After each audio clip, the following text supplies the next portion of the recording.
ಎಲ್ರಿಗೂ ನಮಸ್ಕಾರ ಸ್ನೇಹಿತರೆ.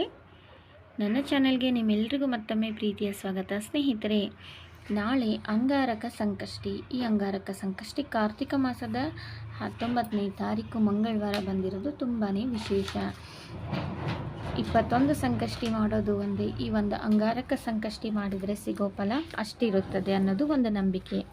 ಹಾಗಾಗಿ ತಪ್ಪದೆ ನಾಳೆ ಎಲ್ಲರೂ ಆದಷ್ಟು ಈ ಸಂಕಷ್ಟಿಯನ್ನು ಮಾಡಿರಿ. ನಿಮ್ಮ ಎಲ್ಲ ಸಂಕಷ್ಟಗಳು ಆ ಗಣಪತಿ ಕಳಿತಾನೆ ಅನ್ನೋದು ಒಂದು ನಂಬಿಕೆ ಸ್ನೇಹಿತರೆ. ಇನ್ನು ಪೂಜೆಯನ್ನು ಮಾಡೋದಕ್ಕೆ ಶುಭ ಮುಹೂರ್ತ, ಶುಭ ಸಮಯವನ್ನು ನೋಡೋದಾದರೆ ಬೆಳಗ್ಗೆ ಬ್ರಾಹ್ಮಿ ಮುಹೂರ್ತದಲ್ಲಿ ಮಾಡೋದ್ರಿಂದ ಒಳ್ಳೆಯ ಫಲಗಳು ಪ್ರಾಪ್ತಿಯಾಗುತ್ತೆ. ನಮಗೆ ಆ ಸಮಯದಲ್ಲಿ ಮಾಡೋಕ್ಕಾಗಲ್ಲ ಅನ್ನೋರು ಬೆಳಗ್ಗೆ 9:30ಯಿಂದ 10:00ವರೆಗೂ ಮಾಡ್ಕೋಬೋದು. ಮತ್ತು 12 ಗಂಟೆವರೆಗೂ ಬೆಳಗ್ಗೆ 10:45ರಿಂದ 12 ಗಂಟೆ ಒಳಗಡೆನೂ ಪೂಜೆಯನ್ನು ಮಾಡ್ಬೋದು. ಇನ್ನು ಪೂಜೆಗೆ ವಿಶೇಷವಾಗಿ ನಾವು ತಯಾರು ಮಾಡಿ ಇಟ್ಕೊಳ್ಬೇಕಾದಂಥ ವಸ್ತುಗಳನ್ನ ನೋಡೋದಾದರೆ ಮುಖ್ಯವಾಗಿ ನಮಗೆ ಗರಿಕೆ ಬೇಕು, ಕೆಂಪು ಹೂವುಗಳು ಬೇಕು, ಮತ್ತು ಗಂಧ, ಅರಿಶಿಣ, ಕುಂಕುಮ, ಅಷ್ಟಗಂಧ, ಗಣಪತಿ ನೈವೇದ್ಯಕ್ಕೆ ಕೊಬ್ಬರಿ ಬೆಲ್ಲ, ಗೆಜ್ಜೆ ವಸ್ತ್ರ ಮತ್ತು ಸಂಕಲ್ಪಕ್ಕೆ ನೀರು, ಇದಿಷ್ಟು ಬೇಕಾಗುತ್ತೆ ಸ್ನೇಹಿತರೆ. ಹಾಗೆ ಆರತಿ ಮಾಡೋದಕ್ಕೆ ತುಪ್ಪದ ಆರತಿಯನ್ನು ಇಟ್ಕೊಳ್ಬೇಕು, 2 ದೀಪಗಳನ್ನ ಹಚ್ಚಿಟ್ಕೊಳ್ಬೇಕು, ಧೂಪ ದೀಪ ನೈವೇದ್ಯವನ್ನು ಮಾಡಬೇಕು, ಮತ್ತು ಚಂದ್ರನಿಗೆ ಪೂಜೆಯನ್ನು ಮಾಡಬೇಕು. ಚಂದ್ರನಿಗೆ ಪೂಜೆ ಮಾಡದೇ ಸಂಕಷ್ಟಹರ ಚತುರ್ಥಿಯನ್ನು ನಾವು ಆಚರಿಸಿದರೆ ಅದರ ಫಲ ನಮಗೆ ಸಿಗೋದಿಲ್ಲ ಸ್ನೇಹಿತರೆ. ಹಾಗಾಗಿ ಮನೆ ಮೇಲೆ ಒಂದು ಸಣ್ಣ ಚಂದ್ರನನ್ನು ಬರೆದು ಆ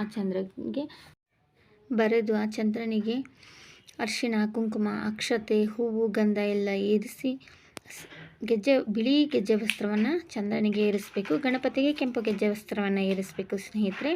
ಅಷ್ಟೇ ಅಲ್ಲದೆ ಗಣಪತಿಗೆ ಕೊಬ್ಬರಿ ಬೆಲ್ಲವನ್ನು ನೈವೇದ್ಯ ಮಾಡಬೇಕು.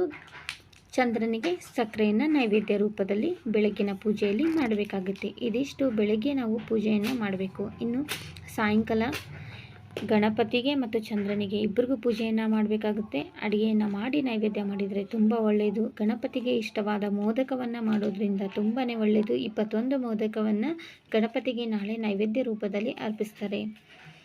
ಚಂದ್ರನಿಗೂ ಅಡುಗೆ ನೈವೇದ್ಯ ಇರುತ್ತೆ. ಮತ್ತು ಸಾಯಂಕಾಲ ಚಂದ್ರೋದಯ ಆಗೋವರೆಗೂ ಉಪವಾಸ ಇದ್ದು ಚಂದ್ರ ಮತ್ತು ಗಣಪತಿ ಇಬ್ಬರಿಗೂ ಸಹ ಪೂಜೆಯನ್ನು ಮಹಾಮಂಗಳಾರತಿಯನ್ನು ಮಾಡಿ ಚಂದ್ರನಿಗೂ ಹೊರಗಡೆ ಹೋಗಿ ಪೂಜೆಯನ್ನು ಮಾಡಿ ಆನಂತರ ಧೂಪ ದೀಪ ನೈವೇದ್ಯ ಎಲ್ಲವನ್ನು ತೋರಿಸ್ಬೇಕು. ಅದೆಲ್ಲ ಆದಮೇಲೆ ಗಣಪತಿಯ ಅಷ್ಟೋತ್ತರವನ್ನು ಹೇಳಬೇಕು. ಗಣಪತಿಯ 21 ಹೆಸರನ್ನು ಹೇಳ್ತಾ 21 ಹೂಗಳನ್ನ ಇರಿಸೋದ್ರಿಂದ ಇಷ್ಟಾರ್ಥಗಳು ಬೇಗ ಸಿದ್ಧಿಯಾಗುತ್ತದೆ. ಇಷ್ಟೆಲ್ಲ ನಾವು ತಯಾರಿಯನ್ನು ಮಾಡಿ ಇಟ್ಕೊಳ್ಬೇಕಾಗುತ್ತೆ.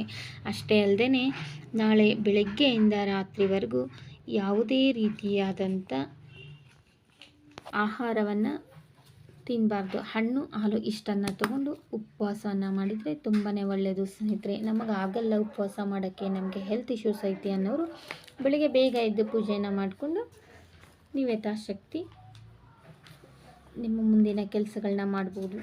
ಆದರೆ ಉಪವಾಸ ಮಾಡೋರು ಸಂಕಲ್ಪವನ್ನು ಮಾಡಿಕೊಂಡು ಉಪವಾಸನ ಮಾಡೋದ್ರಿಂದ ತುಂಬಾ ಒಳ್ಳೆಯ ಫಲಗಳು ಪ್ರಾಪ್ತಿಯಾಗುತ್ತದೆ ಸ್ನೇಹಿತರೆ. ಅಷ್ಟೇ ಅಲ್ಲದೆ ನಾಳೆ ಕಾರ್ತಿಕ ಮಾಸದ ಮಂಗಳವಾರದ ಸಂಕಷ್ಟಿ. ಈ ಒಂದು ಸಂಕಷ್ಟಿಯ ವಿಶೇಷತೆ ಏನಂತಂದರೆ ಇದನ್ನು ಮೊದಲಿಗೆ ಆಚರಿಸಿದ್ದು ದೇವತೆಗಳು ಈ ವ್ರತವನ್ನು ಆಚರಿಸಿ ರಾಕ್ಷಸನನ್ನು ಕೊಲ್ತಾರೆ. ಯಾಕಂತಂದರೆ ಆ ರಾಕ್ಷಸ ದೇವತೆಗಳ ಒಂದು ದೇವಲೋಕವನ್ನು ವಶಪಡಿಸ್ಕೊಂಡಿರ್ತಾನೆ. ಹಾಗಾಗಿ ದೇವತೆಗಳೆಲ್ಲರೂ ಈ ಒಂದು ರಾಕ್ಷಸನನ್ನು ಕೊಲ್ಲೋದಕ್ಕೋಸ್ಕರ ಈ ಒಂದು ವ್ರತವನ್ನು ಆಚರಿಸಿ ಈ ವ್ರತದ ಪರಿಣಾಮ ಫಲದಿಂದ ಆ ರಾಕ್ಷಸನನ್ನು ಕೊಲ್ತಾರೆ ಸ್ನೇಹಿತರೆ. ಆ ಒಂದು ಕಥೆಯನ್ನು ನಾನು ಹಿಂದಿನ ವಿಡಿಯೋದಲ್ಲಿ ಸಂಪೂರ್ಣವಾಗಿ ತಿಳಿಸ್ಕೊಟ್ಟಿದ್ದೀನಿ ಸ್ನೇಹಿತರೆ. ಆ ವಿಡಿಯೋನ ಪೂರ್ತಿಯಾಗಿ ನೋಡಿ ನಿಮಗೆ ಅರ್ಥ ಆಗುತ್ತೆ ಅಂತ ಹೇಳ್ತಾ ಮತ್ತೊಂದು ಒಳ್ಳೆಯ ವಿಡಿಯೋದೊಂದಿಗೆ ಮತ್ತೆ ಸಿಗ್ತೀನಿ ಸ್ನೇಹಿತರೆ. ಈ ವಿಡಿಯೋ ನಿಮ್ಗೆ ಇಷ್ಟ ಆಗಿದೆ ಅಂತ ಭಾವಿಸ್ತಾ, ಇಷ್ಟ ಆದರೆ ಲೈಕ್ ಶೇರ್ ಕಮೆಂಟ್ ಮಾಡಿ.